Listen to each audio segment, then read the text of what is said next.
Hello students, आज हम करने जा रहे हैं क्लास 12th का चैप्टर नंबर 3 मैट्रिसेस, जिसका हम यहाँ पे पहली एक्सरसाइज का पहला क्वेश्चन करने जा रहे हैं।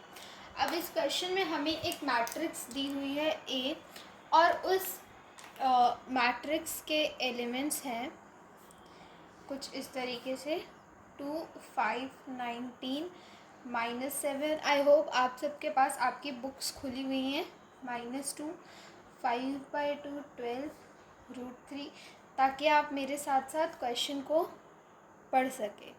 ठीक है, तो ये यहाँ पे हमारे पास जो मैट्रिक्स दी हुई है ये है ए। पहला क्वेश्चन हमारे पास पूछ रहा है कि इस मैट्रिक्स का हमें ऑर्डर बताना है। तो ऑर्डर क्या होता है? Number of rose into number of column. ठीक है, अब यहाँ पे रो कितनी है हमारे पास? 1, 2, 3। ठीक है, 3 रो हैं और कॉलम कितने? 1, 2, 3, 4। तो इसका ऑर्डर क्या हो गया? 3x4।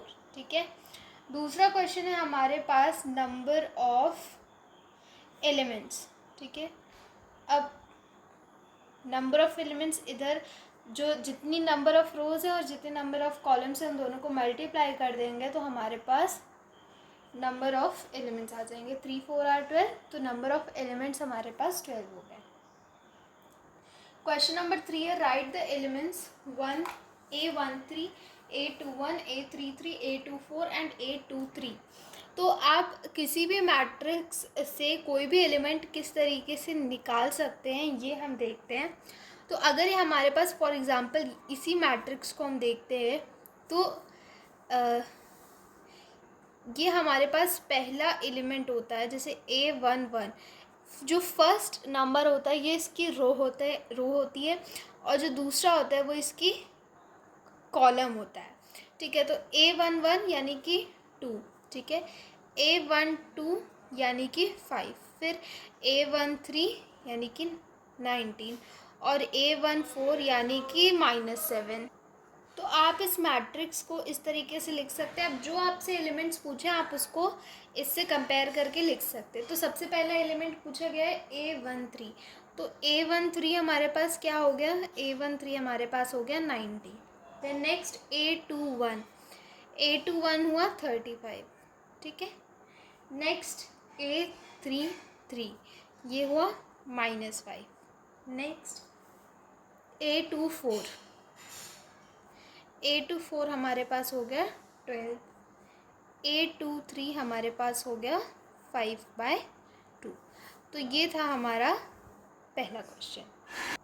Now we move to question number 2, जिसमें हमें ये पूछा गया है कि अगर किसी मैट्रिक्स के पास 24 एलिमेंट्स हैं, so what are the possible orders. तो जब भी आपको एक ऐसा क्वेश्चन मिले तो जो भी नंबर है, यहाँ पे नंबर ऑफ एलिमेंट्स हमें जो दिए हुए हैं, नंबर ऑफ एलिमेंट्स हमें दिए हुए हैं 24। तो जितने भी पॉसिबल इसके कॉम्बिनेशंस हैं जिनका प्रोडक्ट 24 आ रहा है हम उन्हें लिख लेंगे, और वही हैं हमारे पॉसिबल ऑर्डर्स। ठीक है, तो हम एक तरफ से स्टार्ट करते हैं, हम डिसेंडिंग ऑर्डर में स्टार्ट करते हैं। तो सबसे पहले पहला ऑर्डर हो सकता है 24 to 1। आप यहाँ पे लिख दीजिए पॉसिबल ऑर्डर्स। ठीक है, तो पहला ऑर्डर हो गया 24x1, 12x2। ठीक है, फिर उसके बाद 6x4, फिर उसके बाद 4x6, फिर 3x8, फिर 8x3, फिर उसके बाद इसी का रिवर्स हम इधर लिखते जाएंगे 1x24, 2x12, 4x6 ऑलरेडी हमने लिख लिया, 8x3 और 3x8, और यहाँ पर ये हमारे पॉसिबल आउटकम्स हो गए। ठीक है, बेसिकली अगर आपको ये इस ऑर्डर में करना है कि आपसे कभी इस क्वेश्चन में मिस्टेक ना हो, एक दो ऑर्डर छूटे ना। तो आप वन से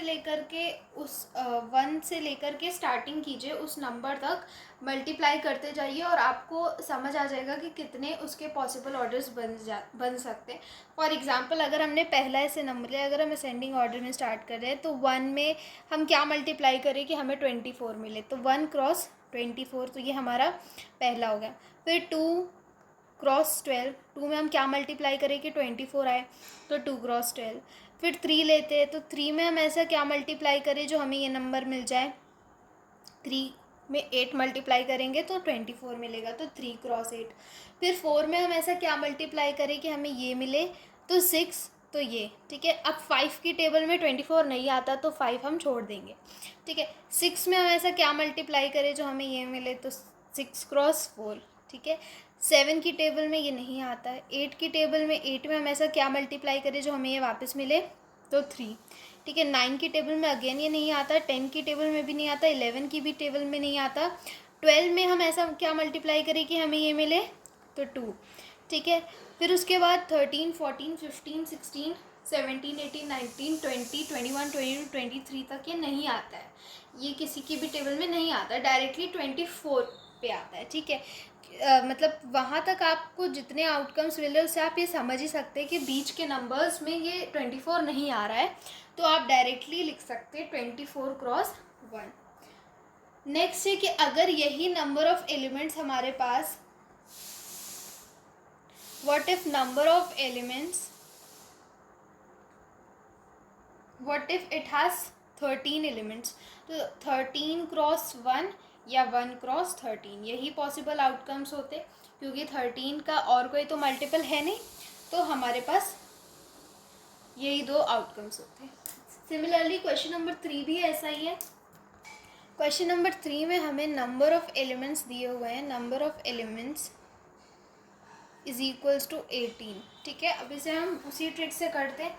1 में ऐसा क्या मल्टीप्लाई करें कि हमें 18 मिले, तो 1 क्रॉस 18 हो गया, ठीक है। फिर 2 क्रॉस 9, फिर 3 क्रॉस 6। 4 की टेबल में ऑब्वियसली 18 नहीं आता, 5 की टेबल में नहीं आता, 6 की टेबल में आता है, तो 6 3 आर 18, ठीक है। फिर 7 के में भी नहीं आता, 8 के में भी नहीं आता, 9 के में आता है, तो 9 2s आर 18। फिर 10 11 12 13 14 15 16 17 तक में नहीं आता, डायरेक्टली 18 क्रॉस 1, ठीक है। नेक्स्ट इसी क्वेश्चन में हमें ये दिया हुआ है कि अगर नंबर ऑफ एलिमेंट्स 5 होते, नंबर ऑफ एलिमेंट्स अगर 5 होते तो ऑर्डर्स क्या हो जाते, ऑर्डर होता 5 क्रॉस 1 या 1 क्रॉस 5, यही दो पॉसिबल आउटकम्स, यही दो पॉसिबल हमारे पास ऑर्डर्स होते। नेक्स्ट है question number 4, construct a 2 cross 2 matrix A is equals to IJ whose elements are given by. तो पार्ट्स को सॉल्व करने से पहले हम अपनी मैट्रिक्स डिफाइन कर लेते हैं। तो हमारे पास मैट्रिक्स क्या है, A is equals to AIJ, ठीक है। यहाँ पे हमें पता है कि इसका ऑर्डर कितना है, 2 क्रॉस 2 है, तो हम इसे ऐसे लिख सकते हैं A11 A12 A21 A22, ठीक है। अब हमारे पास पहला पार्ट क्या कह रहा है, AIJ is equals to I plus J whole square by 2, ठीक है। अब आप एक एक वैल्यूज़ को रखते जाएंगे, उससे जो भी AIJ की वैल्यू निकल रही है आप उसे सॉल्व करेंगे और उससे आप मैट्रिक्स बना लेंगे। तो सेकंड कंडीशन जो हमें यहाँ पे दी हुई है, AIJ is equals to I upon J, और थर्ड कंडीशन जो हमें दी हुई है वो है I plus 2J square upon 2, ठीक है। AIJ is equals to I plus 2J upon 2 और AI2J का स्क्वायर, ठीक है। अब यहाँ पे A11 निकालते हैं, A11 is equals to 1 plus 1 का square by 2, that is 4 by 2, that is 2, ठीक है। A12 क्या हो गया, 3 का square by 2, that is 9 by 2। A21 is 3 का square by 2 that is 9 by 2 और A22 is equals to 16 by 2 which is equals to 8। ठीक है, अब हमारे पास जो मैट्रिक्स आई वो क्या हुई, वो हुई 2, 9 बाय 2, 9 बाय 2 एंड 8। ठीक है, सिमिलरली हम इसका भी निकाल सकते हैं, इसका तो हम डायरेक्टली कर सकते हैं। यहाँ पे हम क्या लिखें, A is equals to A11 क्या हो गया 1, A1 क्या, A12 क्या हो गया 1 बाय 2, A21 क्या हो गया 2 बाय 1 यानी कि 2 और A22 क्या हो गया 2 बाय 2 दैट इज़ 1। ठीक है, इसका थर्ड पार्ट क्या कह रहा है, AIJ is equals to I plus 2J square by 2। ठीक है, तो A11 क्या हो गया हमारे पास 1 plus 2 square by 2 that is 9 by 2। A12 क्या हो गया 1 plus 4 by 2 square which is equals to 25 by 2। A21 क्या हो गया 2 plus 2 by 2 square that is 8 and A22 हो गया 2 प्लस 4 बाय 2 इसका स्क्वायर दैट इज़ 18। तो हमारे पास A की क्या वैल्यू आ गई 9 बाय 2, 25 बाय 2, 8, 8। अब आते हैं क्वेश्चन नंबर 5 में। क्वेश्चन नंबर 5 में हमारे पास जो मैट्रिक्स है वो है 3x4 ऑर्डर की, तो हम जल्दी से लिख लेते हैं 3x4 यानी कि 3 रोज़ होंगी उसमें और 4 कॉलम होंगे। तो A1, A2, A3, A11, A12, A13, A14, A21, A22, A23, A24, A31, A32, A33, A3, A34। ठीक है, ये हमारे पास मैट्रिक्स हो गई। अब इसके हमें इंडिविजुअल एलिमेंट्स निकालने हैं। ठीक है, AIJ इज़ इक्वल्स टू, तो यहाँ पे पहला कंडीशन हमारे पास क्या दी हुई है, half mod of -3i plus j। ठीक है, तो A11 क्या हो गया 1 बाय 2 -3 प्लस 1, तो ये हमारे पास -2 और ये इसका साइन हम नहीं कंसिडर करेंगे, तो जब ये 2 से डिवाइड होगा तो ये 1 बन जाएगा। फिर A12 is equals to 1 bye 2, ये इससे मल्टीप्लाई किया -3 प्लस 2, तो ये हो गया 1 बाय 2। ठीक है, A13 1 बाय 2 -3 प्लस 3 और ये हो गया 0। इस तरीके से आप सारे एलिमेंट्स को निकाल करके ये मैट्रिक्स निकाल सकते हैं। तो ये क्वेश्चन आपका होमवर्क हो गया, आपको सारे एलिमेंट्स इसी तरीके से निकालने हैं जैसे मैंने पिछले 3 क्वेश्चंस में बताया था, पिछले क्वेश्चन के तीनों पार्ट से बताया था, उसी तरीके से यहाँ पे भी मैंने आपको बताया। तो ये आपका क्वेश्चन होमवर्क है। और इसके बाद वाला जो क्वेश्चन है AIJ is equals to 2i minus j, इसमें क्या करेंगे आप, इसमें भी अगेन इंडिविजुअल एलिमेंट्स को आप डालेंगे तो 1 पे 1 आ गया, 2 1 आर 2 -1 1 A12 तो 2 -2 0 A13। इस तरीके से आप इसको भी कैलकुलेट कर सकते हैं। तो ये दोनों क्वेश्चन मतलब क्वेश्चन नंबर 5 के दोनों पार्ट्स आप खुद से अटेम्प्ट करोगे। अब यहाँ पे हमारे पास जो क्वेश्चंस आ गए ये बेसिकली बेस्ड होते हैं कंपेयरिंग पे।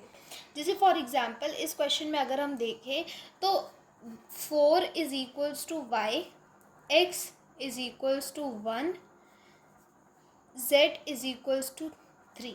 ठीक है, इस तरीके से आप इंडिविजुअल एलिमेंट्स निकाल सकते हो। ठीक है, तो यहाँ पे हम कंपेयर कर सकते हैं कि x plus y is equals to 6, 5 plus z is equals to 5 and x y is equals to 8। ठीक है, अब यहाँ पे आपने y की वैल्यू निकाल ली 6 - x, y और x में रिलेशन निकाल लिया। ठीक है। अब इस रिलेशन को आपको यहाँ पे पुट कर देना है। आप इसे पुट करेंगे तो यहाँ पे हमारे पास एक क्वाड्रेटिक इक्वेशन आ जाएगी। अब हम 6 को ऐसे कौन से दो नंबर्स में स्प्लिट करें जिन्हें सम करने पे तो 6 है और मल्टीप्लाई करने पे 8 है, तो ये हमारे पास हो गए 4 + 2, ठीक है, +8 = 0, ठीक है। तो ये हमारे पास आ गया x² - 4x - 2x + 8 = 0। तो x कॉमन ले लिया, x - 4 -2 कॉमन ले लिया, x - 4, और ये हम = 0, और ये हमारे पास हो गया x - 4 x - 2 = 0। तो या तो x 4 के बराबर होगा या तो x 2 के बराबर होगा, ठीक है। अब इससे हम ये इन्फर कर सकते हैं y की वैल्यू या तो 2 के बराबर होगी, y की वैल्यू या फिर 4 के बराबर होगी। अगर x की वैल्यू 4 है तो y की वैल्यू हमारे पास 2 होगी, और अगर x की वैल्यू 2 है तो y की वैल्यू हमारे पास 4 होगी। और इससे हम z की वैल्यू क्या निकाल सकते हैं, z की वैल्यू हमारे पास 0 है। अब इसके थर्ड पार्ट में हम देखें, ये तो बहुत ही ज़्यादा सिंपल है। ये हमारे पास होगी इक्वेशन 1, ये 2 और ये 3, ठीक है। 1 में से अगर हम 2 को सब्ट्रैक्ट करें तो ये हो गया x + y + z = 9, और इसमें से हो गया -x - z = 5। इसे आपने सब्ट्रैक्ट किया तो y की वैल्यू आपके पास कितनी आ गई, 4, ठीक है। फिर 1 में से जब आप 3 को माइनस कर देंगे तो x + y + z = 9, और y + z -y - z = 7, ठीक है। इससे आपने इसको सब्ट्रैक्ट किया तो x की वैल्यू हमारे पास 2 आ गई, ठीक है। अब किसी एक में आपको ये वैल्यू को पुट कर देना, जैसे y + z = 7, तो यहाँ पे अगर आप y की वैल्यू को 4 पुट कर दे + z = 7, तो z की वैल्यू हमारे पास 3 आ गई,